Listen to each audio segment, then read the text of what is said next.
It is time for the first ever post-Super Bowl edition of Overreaction Monday. Fresh back from Las Vegas, Nevada. Well, I'm lying. I'm not fresh at all. I'm wiped out, completely wiped out. But I'm here for all of us to overreact to a bunch of stuff Chris Brockman's about to say. What's up, Christopher? Hey, how are you? Rich, what's up, man? Great game, huh? It was a game that started kind of weird. Nothing through one quarter. Yep. No points through the first quarter. Nothing. And then we almost had a sixth quarter. That's how crazy Super Bowl 58 was, where you're sitting there right in the middle of it, and you're wondering what the hell is going on. And then you're also wondering who's going to be the MVP of this game. Yeah. At one point, it was Jake Moody, the kicker for San Francisco. Yep. Then another point, it was Juwan Jennings. Yep. And then another point, it was Harrison Butker. It could have been Butker, yeah. I was envisioning a scenario where Butker kicked like a 60-yarder to win it, and he would have been MVP. I honestly think that. Poor Jake Moody. He had a 55-yard field goal that was the record for longest kick in the history of the Super Bowl. Broke a 30-year record. And it lasted less than 2 quarters. Unbelievable. Overreaction Monday is brought to you by Game Time, as always. The fast and easy way to buy tickets for all the sports, music, comedy, and theater events near you. Last-minute killer deals. All-in prices, view from your seats, so you know exactly what to expect when you arrive. Use the code OVERREACTION and get $20 off your first purchase after you download the app and create a Game Time account. You ready, Christopher? Let's go. Super Bowl 58 version of Overreaction Monday. Hit it. That was terrible. That was crap. That was garbage. This place sucks. Overreaction Monday. All right, Christopher, you have the Rich, floor. let's do it. Let's get the super sports talky one out of the way first. Okay? Super sports talky. Let's get it out of the way. The Chiefs didn't win the Super Bowl. The 49ers lost it. Overreaction. The Chiefs' defense won the Super Bowl, and then Mahomes was the one who actually put it over the goal line to seal it. How does that sound? The 49ers... Yeah, not as sexy as... I get it. The 49ers lost it, meaning what? Meaning they had lots of chances. Sure they did. Early in the game. They did. They should have been up maybe 7-10 points after the first quarter. Right. McCaffrey fumble, which I don't think anybody really could have seen coming. Got lots of chances, especially early in the second half. Got gifted a Mahomes interception. I know. And then went 3 and out 3 times in a row. No. In the third quarter. I hear what you're saying, and it makes sense to say this when the Chiefs became the first Super Bowl winner to ever win a game in which they trailed by 4 different times. Nobody's ever held 4 leads in a Super Bowl. Did they trail by 10 points in every playoff game or something like that? They trailed in 10 points in every Super Bowl that they played in the Mahomes era. That's it, yeah. And they're now 3-1 of those games because Mahomes is now 9-2 in playoff games in which he's trailed by 7 or more points. That's just insane. So there's that. So I understand that any team that has come back from 4 different deficits and won a Super Bowl for the first time, that you'd look at the team that had those leads and blew them all as the team that lost it. I'm going to give, again, the credit to the Chiefs' defense. Leo Chanel coming up with that forced fumble in the opening drive that looked like the 49ers were absolutely going to put at least 3 on the board to open the game. Yeah, no doubt. No doubt. Then he's the one who blocked the extra point as well. After the Niners took the lead, it looked like they'd have a 4-point lead. Yep. Instead, they blocked the extra point, which led to the margin only being 3 and thus having a number that would be easily tied to force overtime. And then the Niners making a decision through, Kyle Shanahan making the decision to keep the football rather than kick it off in overtime. And that conversation we had quite a bit on our main show today. I understand that people would then say the 49ers lost it, but that's not giving the credit where it is due, which is this Chiefs defense where Chris Jones had a 3rd and 4 rush on Brock Purdy in the overtime that forced an incomplete pass, and the ultimate 3, settled for a 3 to start overtime. There was a 3rd and 4 where Trent McDuffie blitzed and batted down the Brock Purdy attempt to try and get a first down. And had they gotten that first down, the Niners would have truly been in the driver's seat. And I don't think we'd have had overtime. I think they would have won the football game. Yeah, I think so, too. So the Chiefs' defense won it. The Niners didn't lose it. This is an overreaction. There you go. Okay, Rich. And we talked. Okay, next up, we talked about this a lot on the flagship show, but I want to bring it here. I don't even know if I actually believe this, but I wrote it. The 49ers messed up taking the ball to start overtime. This isn't sports talky also? This is pretty sports talky. Yeah, a little bit sports talky. Chris Jones, let me read a quote from you because this is part and parcel of why people would agree that this is an overreaction. Chris Long said, quote unquote, the 49ers were crazy to give the football to the Chiefs second. Quote, he said, they're crazy because the overtime rules have changed where both teams get the ball no matter who scores. So originally you want to let the other team get the ball, stop them holding the 3 so you know what you got. Or if you stop them, they punt it, then all you have to do is kick 3. Again, the concept is knowing what you have to do when you have the football is better than not knowing what you have to do when having the football. Because knowing what you have to do with the football offers a set goal. It also offers you the option of going for it on 4th down when you wouldn't Normally. Right. Because if you get the ball first, you're going to punt in certain 4th down situations and then hope for the best on defense. Whereas when you get the ball second and you have to score points in order to keep the game alive, you'll go for it in 4th down situations like the 4th and 1 from their own 34 in overtime. The Chiefs would never have done it if that was the situation when they got the ball. If they got the ball first, they do it when they get the ball second because they have to. Otherwise, the game is over. So that people feel is an advantage. That said, I totally understand why if you get the ball first, certainly after your defense just got marched on in 1 minute and 50 seconds to the point where there was a ball in the air at one point with about 7 seconds to go where had Kelce come up with it and the Niners had not defended it as well as they did, that would have ended the Super Bowl on the spot right there. We would not have had overtime. We would have had a walk-off and a gutting loss that I think would have even been worse than the manner in which the Niners lost. I think you're probably right. Okay, so all that said, you're not putting that defense right back on the field against Mahomes. And I'll tell you what, the conversation would have immediately been after the game. Shanahan blew that because how are you putting your defense back on the field? Of course Mahomes was scoring 7. And then had the Niners not matched it with 7 because they, lost it on downs because they needed to go. Right. Because they'd already given up 7. The conversation would be, of course, Mahomes is going to score 7. So that's why you should take the ball first, score 7, and force Mahomes to score 7. That would have been the conversation. Then why didn't they go for it then? Go for it when? Instead of kicking the field goal in overtime, why didn't they go for it then if the whole conversation is you have to score a touchdown? I guess that's the point is that you could have gone for it then. Come up with 0, and then they're still pinned inside the defense, 5. But put him inside the 5. But then Mahomes would have the ability to kick a field goal. All he has to do is pretty much with Butker kicking it the way he was. Yeah, man. Still need to go 60 yards. Yeah, just go half the field, though. Yeah. Well, okay. To try it. I don't know. And I don't know. You have to sit there and go, well, this is for the win. Do we want to try it for the win here? We could punt and play defense and now give them the ball back in a sudden death. You score, you win the Super Bowl moment.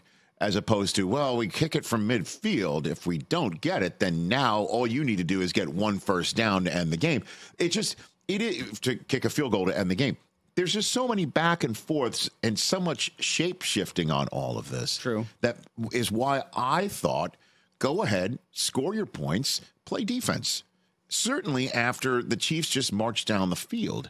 And then when you play defense, now you have the first possession in overtime.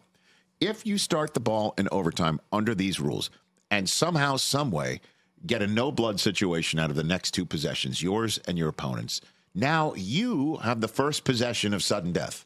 Right. Like it's old school playoff or regular season overtime rules where whoever wins that coin toss gets it first. All you need is 3 and game over. That's the situation in which the Niners would have found themselves last night had they held Kansas City to just 3 points in their first possession of overtime. So I'm going to eventually, now I'm bringing it all home. Bring it home, to buddy. say this is an overreaction. When the 49ers kicked the field goal in overtime, did you feel like they had lost the game? No. I Really? did not. I didn't. You didn't just assume Kansas City was going to come down and score a touchdown. I did not sit there and go, this is like a horror movie where the axe murderer is standing right behind these crazy kids who are talking loudly when they should just be whispering. You know, I didn't think that because the Niners defense had been balling out for much of the night. Up until that botched, up until that muff punt, they were killing it. Bosa was everywhere last night, man. I thought he had a chance to be Super Bowl MVP if he was somehow, some way going to get Mahomes off the field at the end of regulation. I think it would have been either Juwan Jennings or him. Yeah. So the 49ers messed up. Taking the ball to start overtime is an overreaction. Okay. All right, let's get hot now. Patrick Mahomes. This hasn't been hot? I don't know. Okay. Patrick Mahomes, Rich, we love him. I called this a couple years ago. You guys called me crazy. Mm-hmm. Patrick Mahomes has already clinched a spot on QB Mount Rushmore. Oh, yeah. He's a Hall of Famer, too, if he doesn't want to play another snap. He's in the Hall of Fame. He's on the QB Mount Rushmore. I think so. Who did he kick out? Oh, God. So obviously it's him and Brady there. And then I'm not going to go there. I'm not going to sit here and play Mount Rushmore with you. Oh, I'm not going to do that. I'm certainly not going to do that a day after the Super Bowl when you know there are going to be days in June and July on our regular program where this is going to light up a phone line and this is going to be a conversation. I'm just going to say half of Mount Rushmore, half of quarterback Mount Rushmore is clinched, locked. And then it's just your flavor of Montana or Elway or Peyton Manning or Aikman, sure, or Bradshaw. Like that's Marino.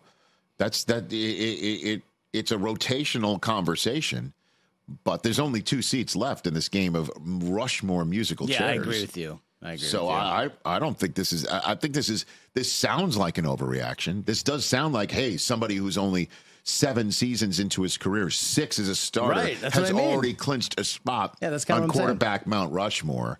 That sounds like a knee-jerk just the day after the Super Bowl after he wins 3 out of his first 4, 3 out of his last 4. The yards mark and touchdowns, they're not like on any top 10 But that's not an overreaction. That's a correct. You are correct. I love that one. That's just bingo for sure. All right, then let's go even hotter. Oh, my gosh. The 49ers have reached their ceiling with Kyle Shanahan as head coach. I love that. Rich, I've been trying to tell you and anyone you're a slander machine with this man for years and years that this guy blows it in big game. Where's my camera? Blows it. 7 ways to Sunday, Super Sunday. In big games, all he does is blow it. Did you know, Rich? Sounds like the mother of your child is a Falcons fan. How about to me 68-12? Kyle Shanahan led offenses outscored in the fourth quarter in overtime in the 3 Super Bowls. The fourth quarter, fourth quarter, Rich, is where you win the game. That means he put up 12 points in the fourth quarter on Super Sunday, dude. Win the game, outscored 68-12. I get it. I know in the fourth quarter, overtime in 3 Super Bowls. What are we doing? They're never going to win a big game. But that means with this guy as head coach, Chris. That number was 0. Going into this weekend, he put up 12 fourth quarter points. Unfortunately for him, though, what's the through line in these games? What's the through line in the games that you're referring to? When he was an offensive coordinator at Super Bowl 51. Tom Brady and Patrick Mahomes, is that what you're saying? Super Bowl 54. 2 of the Mount Rushmore of QBs. The 2 guys we said are the locks for Mount Rushmore. It's unfortunate for him. I think someone had a caller called it on the flagship today. Foot off the gas. Why is Christian McCaffrey have 2 touches in the third quarter? That's horse crap. Why?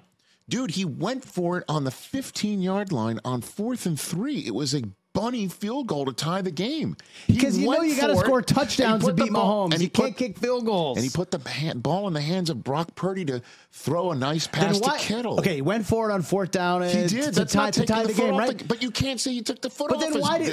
Then why did he kick in overtime? Because at 3rd and 4, you've got to put up 4th and 4. You just had a free rusher. They were having problems all night with protection up front. On occasion, they blew assignments towards the end of that game, brother. They blew an assignment on Trent McDuffie, where he comes in as a free runner. Steve Spagnuolo was scheming free runners all over the place. He had just gotten Chris Jones in Brock Purdy's lap within a second of the ball snap. How's he unblocked? know, but that's why your coach sees that. He's like, I gotta get the 3. Let's play defense, and then a few minutes later, he got the Chiefs in a 4th down situation. Come on, man, reach their ceiling. I can't sit here and say that sort of thing. Jed York should text Belichick. Overreaction. Jed York needs to send Bill the one-up text. All right, you got one more here? Now we're going to halftime. Halftime it is. Game time tickets. Take the guesswork straight out of buying tickets to your next big event, music, comedy, sports, and theater events near you. Take the guesswork straight out with Game Time. I love the app. Susie uses it. I use it. Everybody here has an account. It's easy to navigate. You can see exactly where your seats are going to be, which means no more showing up and finding a large column of concrete blocking your view. No punches pulled. They let you know on Game Time exactly this. I love about this. They let you know exactly right up front what it's going to cost with all-in pricing. The Game Time guarantee means you're always going to get the best price on top of it. Download the Game Time app, create an account, and use our code OVERREACTION. You get $20 off your first purchase. Restrictions apply. Visit GameTime.co for terms. Again, create your account. Redeem your code OVERREACTION, 2 R's in Overreaction. You get $20 off. Download Game Time today. Last minute tickets, lowest price guaranteed. All right, halftime. That was my, you know what that read was? What's that? Usher, roller skates. Nice. I should have put on roller skates just to do that read. Mike, Del Tufo loved the roller skates, man. And Mike, you could pop your microphone on. Go for it. You can't pop it on? Oh, okay. No, there he is. We can't pop it on. Oh, okay. man. You're like our Alicia Keys of that halftime right now, without the red jumpsuit. I'd like to see Mike. He's got the East Coast accent just like Alicia. Okay, very good. What else? Rich, I watched the game at your house, but this is not personal. Okay. Oh, okay. Brock Purdy, not special enough to be a championship quarterback. That's ridiculous, Chris. Come on. Why would you see these things? Why would you see because these things? If he was, they would have won the game. That's why. Like I told you. Because you know why, Rich? Because this is what I said before. The ceiling. Ridiculous. The floor for Brock Purdy was 7 minutes from winning the Super Bowl. I guess he got them to overtime. Dude. But he's basically Garoppolo. He's Garoppolo with a different name on the back. No, he's not. Dude, he came out on point. The offensive player of the year, who wound up, by the way, with the first ever 80-80 game in the history of the Super Bowl. McCaffrey was going to be MVP. 80 rush yards, 80 receiving yards. He was nice. And they leaned on him in that overtime. Not enough, though. Now, where was that in the third quarter? Now, that is exactly, I understand, that is what I believe is the Achilles heel of anybody that's trying to defend Kyle Shanahan's play calling and things of that nature today. That said, this guy unbelievably put the ball on the ground. Brock Purdy was being rushed all night long. The moment he met it, there was not a moment where I thought it's too big for him. I thought he played a terrific football game. Did he miss some throws? Yes. Did Mahomes miss some throws? Yeah. Mahomes threw an interception. He forced the ball at the top of the second half. Well, I mean, so they wouldn't even have scored in overtime if the Kansas City player would have dropped the pick in OT. He is a championship quarterback. He's an NFC championship quarterback. If you're talking about a Super Bowl championship quarterback, he showed you last night he can play in that biggest spot. And like I said, I needed him to make one or two more plays. Who was it that said, was it Brian Baldinger? He needed to make 5 throws. He didn't get to 5 on Sunday night. And I think, again, just to bring it all full circle, even though we still have ways to go here on our Overreaction Monday Super Bowl 58 podcast, the defense must get its due. The Kansas City Chiefs defense won the football game last night. Mahomes throwing the corn dog throw to Mecole Hardman is the one who essentially sealed it. But the Chiefs defense won this game. And Purdy, in my mind, like I said, and I'll say it here again, I think over the next 24 to 48 hours, anybody who follows the all-22 set, the tape's being grinded right now, we will see more situations and conversations about the Chiefs locking down the receivers, not allowing them off the line of scrimmage, jamming them and covering them and blanketing them. We will find more of those pieces of film put there on our social media accounts to find. We'll see more of those than Brock Purdy missed the throw type of film. I bet you that's the way it's going to go over the next 24 to 48. What else? You might be right. Overreaction. You might be right. And how dare you? All right. How dare you? Your real sons are great. I saw them. I appreciate that. Thank you. Defense time. Chris Jones. Oh, boy. Yes. Chiefs need to make him the highest paid defensive player of all time. No, yeah. Can't let that guy go in free agency. They're not gonna. I think they can franchise him again. Unless I don't think that was part of their deal to get him in. That they can't franchise him. I just saw a free agent list where he's going to Houston or something. So why? But why would he leave? Yeah, for lots and lots of money. But I don't know why would he go? He's stacking rings right now. He's stacking rings, and he's got. You know, I think, and I bet you don't have this as an overreaction, that Steve Spagnuolo could be a Hall of Famer. Ooh, he's got 4 now, right? How many assistant coaches? Like Dick LeBeau made it because he was a Hall of Fame football player. Right. For the Detroit Lions. But why would he leave this situation? The Chiefs are going to try and make it work. They'd be insane not to. But the answer is hell yeah here. What he's turned into, he's a Hall of Famer, 100%. He is the best. You could make the case he's the best the Chiefs have ever had. Good one. Because I don't think Derek Thomas ever played inside. No. Jared Allen didn't play inside. No, and obviously there's Neil Smith. Yep. Those guys were outside edge players. And obviously I'm not including the Hank Stram era players. Come on now. This is not an overreaction at all. And I don't blame Chris Jones for saying you've got to pay me that much.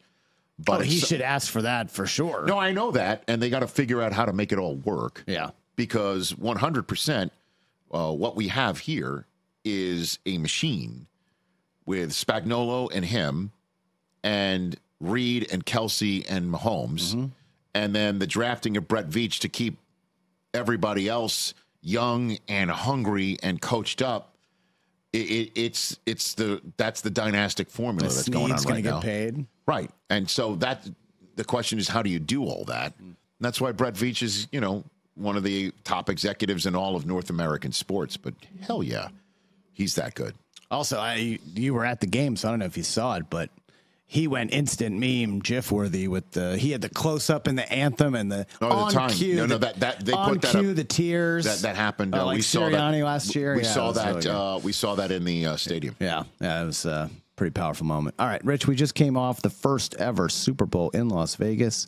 It was amazing. Mm-hmm. It should be there every single year. The Super Bowl should be in Las Vegas every year. Well, I appreciate you saying that. It looked great on television. The field looked immaculate. There were no slippage issues like we've had in recent years. Everything top to bottom. The Super Bowl was fantastic. Vegas crushed it. I will say this. If you had said it should be in a rotation, I would have agreed with you. Come on, man. They're never going to have the Super Bowl in a certain city every year. It's just not going to happen. No one can top Las Vegas for accommodations, restaurants, hotels, entertainment. Everything you could possibly want is in one city, right? And in one airport that's right there of a road. Las Vegas Boulevard. It has got it all. I agree. And then there's a downtown area, and there are other restaurants as well. There's the Sphere. Come on, golf courses. You got everything. I am with you, and I totally agree. Which is why Las Vegas should be in the mix in a rotation. They should have it in California. They should have it in Nevada. They should have it in Florida, and then they should rotate it around. So at least they get certain parts of the country involved. Where we're going next year in New Orleans, a lot of people obviously love it there. I think a town that should get it soon and will, because they're building a new stadium. As you know, if you build it, they will come. Nashville, right? Nashville. Yeah. Which was great for the draft. It was. I don't know if they got the hotels, though. But the hotels is this, and again, in Las Vegas, there's more hotels in just like one intersection. Yeah. There are more hotel rooms in one intersection of Las Vegas than in some NFL cities overall. So, yeah, I mean, but you can't have something, and I appreciate you. But why not? But why not? Because the NFL has to keep a lot of their, locations and a lot of their teams happy and their cities, enriched. All right, they can have we to move it compromise around. Every other year then? I think it should be in a rotation. Yeah, I think Sean Payton said that on Friday. Yeah. Right. Yeah. So Los Angeles and San Francisco are going to have it in back-to-back years. New Orleans is first up, and then it's going to be San Francisco, and then it's Los Angeles. And we just had it in Las Vegas, and the year before that, had it in Phoenix. Right. So I obviously I'm biased towards West Coast Super Bowls because it's easiest for us to get there. But Vegas was incredible. But I also think it's great because the evening doesn't the game doesn't end at midnight. Right. Vegas was superb. What else? Crushed it. A couple more, Rich. Yep. How about this one? We mentioned it briefly out the door on the flagship, but I want to bring it here. Chiefs, as we know, they're going to open the season on Thursday night next year. Mm-hmm. Put them against the Chargers. I want Jim Harbaugh front and center. Let's go. No brainer. Okay. That's not a bad one. I mean, but once Harbaugh is, then the live shot of him on the sideline and there he is, it's done.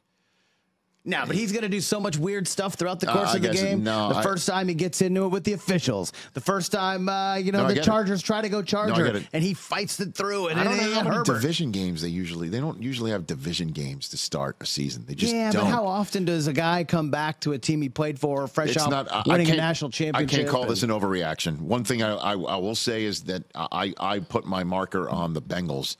The Bengals and the Ravens and the Saints and the Bucks are the non-conference, and the Texans are the non-division opponents for the Chiefs. And the other three are all division opponents. And there they are up on the screen on our YouTube feed of this show. So you got your division opponents, Ravens, Bengals, Texans, Saints, and Bucks. It won't be Saints or Bucks. They're not going NFC this time around. And obviously, you can make a case. You got Lamar Jackson, two-time Texans, defending C.J. MVP. Stroud, the young buck against the. Well, I mean, look, we kind of scoffed last year when the Lions opened. I just don't think the Texans are ready for prime time. Yeah, well, it's not that they're not ready for prime time. A playoff team. I just don't know. I don't know. The Lions weren't supposedly a national champion, national draw. I liked your case for the Bengals. The only other guy to beat Mahomes in the playoffs other than Tom Brady is Joe Burrow. Yeah, the only one active player who's beaten. That's Mahomes. Kind of fun. And you want to talk about back in the NFL, like Jim Harbaugh there, it's Burrow after his injury March season. Right. But I can't call this an overreaction. I think that's fun. All right, last one. Yes, and sir. I have not seen this anywhere yet. Oh, boy. Okay, so I'm hoping I'm the first one to put this out there. Now, Rich, who did we see constantly throughout the playoffs at Chiefs games other than Taylor Swift? We saw Travis's brother, Jason. Yes. You know what he has not done yet? Officially announced that he's retiring. You want to know why? He's a free agent.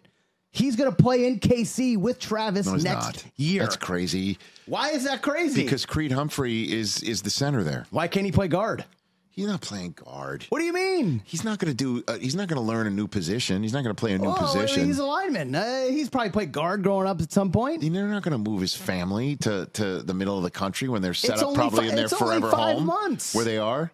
Rich, if they're not going to retire, family. Travis has said he's coming back for the three-peat, right? So if you still want to keep it alive, that they go into the Hall of Fame together, you join him in KC. He wants to win a Super Bowl so bad he knows the Eagles are not close. No, he doesn't know they are going to miss the playoffs next year, as I predicted. You're out of your mind. Jason joins Travis in Kansas City. They go for the three-peat. This is why you haven't heard it anywhere else, because it's moronic. I don't know about that. What? This is a great idea. No, it's not. What? Dude, he's got a family. I thought you'd be into this. No, I'm not into this. I love the Kelces, and it would be great to see them play together, but why would he learn a new position? Why wouldn't he just go back to the Philadelphia Eagles and try it one more time where he lives around his beautiful wife and his beautiful children? He knows and his deep beautiful down home, which I'm sure is beautiful. Close. He knows they're not close. The Chiefs, meanwhile, they got a real chance to three-peat. But their interior line is actually their strength. What they need are the tackles, which is another reason why, if I may turn this from this lunacy into an actual conversation, I thought you'd like this idea. This is exactly why the Chiefs are champions in the most remarkable fashion compared to their previous championship years under Mahomes. This is their most impressive year yet because this was the year they're supposed to come off their hangover. Right. A Super Bowl hangover where and no wide receivers and they all can't catch. And Kelce got hurt to start. A little slow. And then Jones was holding out. Yeah. And then there were injuries on their defense. And then Joe Thuney, their interior guard, didn't play in the AFC Championship game or the Super Bowl. Right. Okay. And on top of all of that, Nick Bolton was out for quite some time. Their tackles were susceptible. their tackles were like a weak part of their team. Like you were supposed to be able to attack them from the edge and get to Mahomes. So they were as vulnerable as any team. As a matter of fact, they're minus 11 regular season plus minus is the worst plus minus in the history of any Super Bowl winning teams. So this was the year you're supposed to get them, and nobody got them. And instead, they got back-to-back for the first time since 2003, 2004. So Kelce's not playing tackle. Like, if he wants to play tackle, now you're talking about this. Is absurd. Why can't he play right there? Rich, you saw him in Vegas. No. I saw him in Vegas. We drank beers together. All I'm saying, he's huge. Actually, I didn't see him in Vegas. You didn't? I saw his wife in Vegas. He's still giant. He Walking can play into the tackle. hotel. Why couldn't he play tackle? He can play anywhere on the offensive line. He's not he going wants to play with his brother. It's been their lifelong dream since they were playing at the University of Cincinnati together. They can win a Super Bowl right off into the Canton sunset. Come on. What are we doing? Or not. Overreaction. Yeah. And you're not going to see this anywhere else. Well, good. Because you're the only one who thinks this way. I thought it was good. I don't know. Great season. Hey, Overreaction Monday. We're going to keep doing this bad boy twice a month, all the way through to next season. So we're going to keep doing it. And Overreaction Monday on a Tuesday will still be out there on the Rich Eisen Show on weeks that we do this, and then Overreaction Monday will be on the Rich Eisen Show on weeks when we don't do this. Basically, we're not going anywhere. Well, yeah, it's an overreaction to say we're going somewhere. Right. Okay. And What the Football? Susie Schuster and Amy Trask. Look for that episode on Tuesday. They've got Jim Nantz, who called Super Bowl 58 on CBS. He's going to be joining Susie and Amy for that one. So for Chris, I'm Rich saying great season, everybody. Great stuff, But man. We're not going anywhere. Yeah. We're still going to be here. Catch the Rich Eisen Show every single day on the Roku channel, 12 to 3 Eastern, for free.